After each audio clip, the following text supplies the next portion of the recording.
Hello, I am Dibbo Choudhury. Vyas is our microcontroller project for the CSE-316 course.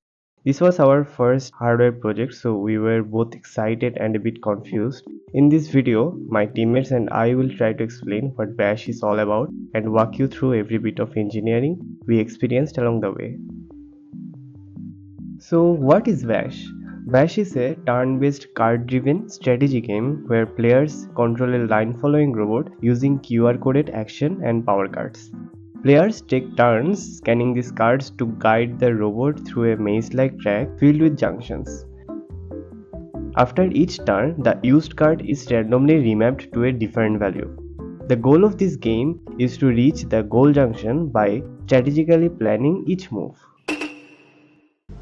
For the hardware part, at first we have a fiberglass Veroboard base, then we have 11.1 volt 3S LiPo battery, DC to DC step down module, then two N20 motors. On the back we have TB6612FNG motor driver, a ball caster, then QTR8A IR sensor and a switch. Coming back to the other side, we have ATmega32 that is connected to our QTR8A and the motor driver. Also we have a 16 MHz external oscillator and HC05 Bluetooth module that will be connected to our Vyas app, then a LED to indicate whether our LFR is on or off.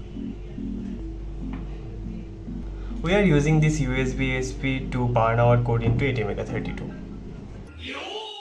In this section, I will highlight some of the challenges we faced and how we solved them.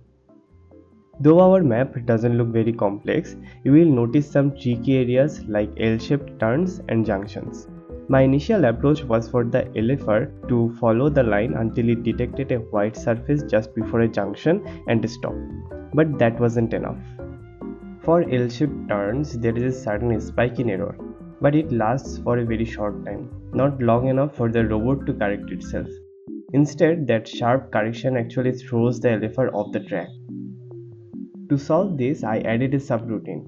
When the LFR detects an L-shaped turn, it moves forward slightly and then turns 90 degrees to realign with the new path. The direction of the rotation is determined by whichever of the two furthest sensor detects black. For junctions, things were also tricky. When the LFR follows a curved path leading up to a junction, it often ends with a non-zero error, meaning it doesn't align well with the path ahead. As a result, it can't detect the forward line on the next move. To fix this, I implemented a scanning mechanism so that once the LFR reaches a junction, it moves back and forth, gradually increasing its scanning range to detect a forward line. If no line is found after a fixed number of iterations, it concludes that there is no forward path and returns to its original position. We created Android app with React Native. We convert our map into states. We stored the states of this map. This map has 31 states, and we also stored the allowed moves from each states of the map. The app prompts both players to enter their name in this names route.